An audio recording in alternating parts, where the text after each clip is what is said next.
What's up, fam? It's Brian Castro. So I just watched Tales of the Walking Dead episode 4, and this one was really interesting, but kind of weird as well. So we got Dr. Everett and Amy. Now, Dr. Everett is, of course, played by Anthony Edwards. You might remember him as Goose from Top Gun. Of course, we had the second movie that just came out recently.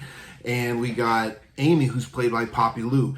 This was a really kind of interesting episode, and so let's get down to what Dr. Everett is. Now he's in this sort of quarantined area, and he is studying the walkers, the dead, and he calls them the Homo mortis. And he's talking about how they have migration patterns, and he's making these videos, and he's putting electrical tags on them. As you watch this guy he has been alone for way too long. And we find out that he initially was studying them. He was part of this group with him, Dr. Mosley, who was his friend, and he was studying the migration patterns of these walkers. And his buddy, Dr. Mosley, ended up dying, and we find out later that he is this Specimen 21. Now, Specimen 21 reminded me of, if you remember back to season 1 when Rick went into Atlanta, and you see that one walker and he has the long hair with this I don't know why this Specimen 21 reminded me of that walker, but it did. The walker with the long hair, he had the suit, he kind of slow walked off the bus. One of the more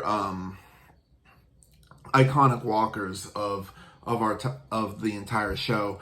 But well, anyways, so he's studying this walker, and he's looking at these walkers as a whole as like there's some sort of animals. And we did find out later that the zoo, all the animals from the zoo kind of migrated to this area, and they've been flourishing. We see animals that have been thought to be endangered or extinct, but they're really thriving in this area. So he is studying the walkers, or as Amy calls them, chompers, chompers is now my favorite name for the walkers for the entire series. You had geeks, you had walkers, you have deadheads, all kinds of different names, empties if you go to World Beyond, but chompers is now my favorite name of the entire universe. I love chompers. That made me giggle. But so he's studying these walkers, but there's this other group that headhunters, as he calls them, and they're attacking these walkers and taking their heads for whatever reason. And he calls the practice sick, as if following around these walkers all by himself and putting tags on them isn't a sick practice either. But I'm curious as to whether this study is going to come up later. Some of his, findings are going to come up. And it kind of reminded me of what was going on with Alicia Clark in Fear the Walking Dead. How she had said, do they have memories of who they were and where they were going? And this whole study, especially towards the end, because we find out, Amy, we find out that she does end up dying. And I was kind of surprised that they killed off a main character of this episode, even though they're only one-off episodes, but we find out that she becomes his new specimen. She is going to be the new specimen of 21, which I'm going to get to what happened to him in just a moment. But he is studying these walkers, and he even tags someone else out of the truck who is part of her group. And I'm wondering if this is going to, as he's studying these walkers, does this come into play later on? Because we know that she was, she as in Alicia Clark, was mentioning how she thought that their memories would lead them on to,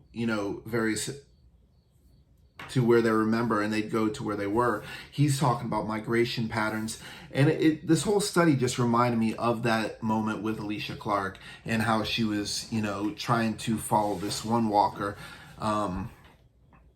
which I found to be really interesting. And Amy ends up becoming this walker, and he's going to continue studying. So I'm wondering we're going to see Anthony Edwards pop up again somehow within the Walking Dead universe. But let's kind of go through what happens in this episode. So Amy pops up and she's about to, get killed. And Dr. Everett, he is sitting there, like, she's walking through the walkers, and he puts up, he has this drone, which I find impressive that he's able to find batteries or power for this drone, but I digress. And he sends this drone up as he's watching, Amy, and she's, about to get munched. And he was just watching, eating his snacks or whatever, watching as she's about to get killed, and doesn't even lift a finger until the moment Specimen 21, aka Dr. Mosley, comes in, and that's when he steps in to save her. So he has emotional ties to someone who's dead. So clearly in his mind, although it's not really specifically said, there's clearly some emotional trauma where he still has feelings for Dr. Mosley, which I thought was kind of interesting. Then there was a moment where, I'm sorry, let me continue on where I was going. So they kind of go back and forth and they're arguing and about, what he's doing, and they go back to where he's staying, which is kind of a little bit genius, where he basically makes these this tree fort, which of course brings me back to Fear the Walking Dead. Those kids had that whole elaborate tree fort system. Where the hell are the kids? Does Madison have them? And I do hope that they pop up within season 8, but the way his tree fort was set up was kind of genius. And Amy stays there, and we find out that she was eating these berries that were making her sick. And, Dr. Everett helps, bring her back to back her health. And eventually, she's trying to convince him to come into, her camp. And he's like, no, I can't do it. But eventually he does agree to go back with her to the camp.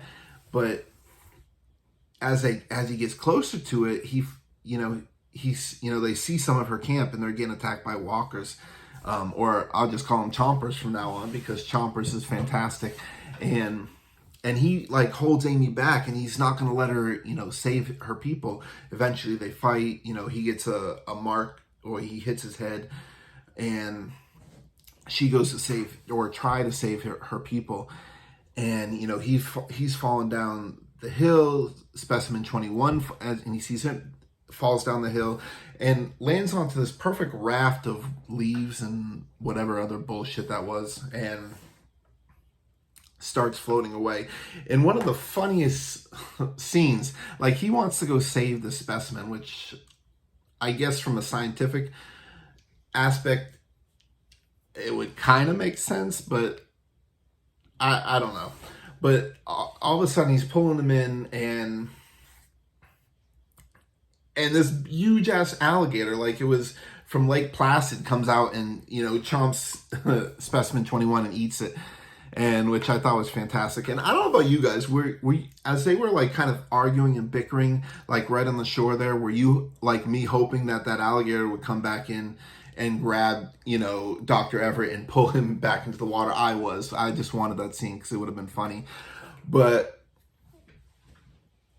so he based the crux of that argument, as they're arguing over science and she's arguing over humanity, over people, which kind of is a little reflective of what's of kind of society in a way today. But she basically says, science is not more important than the people, and although clearly he's lost a few crayons in his box, so to speak,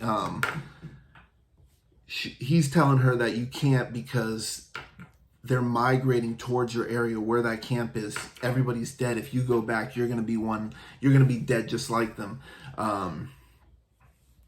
Which they go about their ways, and eventually we see him come back, and he finds the camp, and he sees everybody has perished.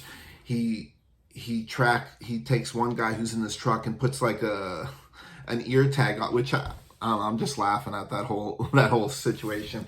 But he goes in the back of the truck and he finds the different heads. So clearly Amy was part of this headhunters thing, which I don't know why they were headhunting.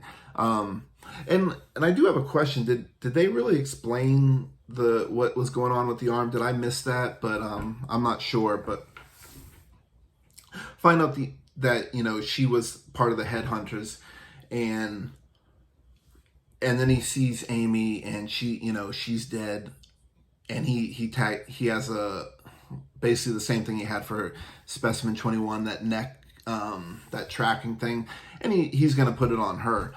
Another thing that kind of reminded me of when she was trying to follow specimen 21 in the woods, she comes up across this tree and puts an X on it as she's marking her way, trying to track it herself. Did that not remind you of, I think it was season, was it 5? Back when Morgan came up and he was, putting the X's on the tree. This was, of course, around Terminus time. Immediately I was thinking of that, but really kind of interesting episode.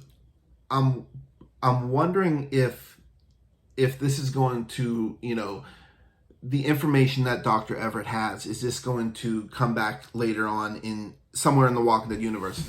But what did you guys think of it? Did you enjoy the episode? I thought it was really interesting. It was definitely different, but it was kind of, it just brought me back as a kid, because I always loved, Animal Planet. I used to watch The Most Extreme. I used to watch, of course, Steve Irwin.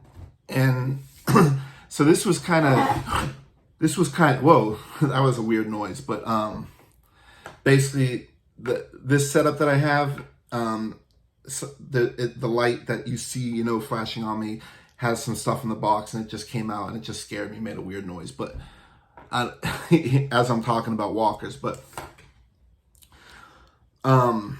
yeah, what did you guys think of this episode? I enjoyed it. I want to see if this is going to connect into a bigger world, but yeah, as always, thank you guys for watching. I love that you guys are watching my channel, and if you enjoyed this, please share and hit that like, and if you haven't already subscribed, please hit that subscribe button. But as always, when I do these reviews, I got to do a shout out for my friends, and this one goes out to AJ again. Really, I want you guys to check out his YouTube channel. He does these cool skits. He's a big Walking Dead universe fan, so you're gonna find videos about the Walking Dead universe in his thing. And also, I'm gonna put his Instagram link in the description as well. He's a great follow. Go check him out. But also, I want to tip you off to something that I'm involved in myself, and this link is going to be down there. I am in the Face of Horror contest, and I need your help, guys. Every day, for you'll be able to vote every 24 hours for me. Please go into this link, vote for me as your Face of Horror. Eventually, I could get a photo shoot with Kane Hodder, of course, who plays Jason Voorhees. That would, as a huge horror fan, that would totally make my day. So, fam, please hit that voting button and support your guy. As always, thank you guys for watching. I love you guys. TWD family forever.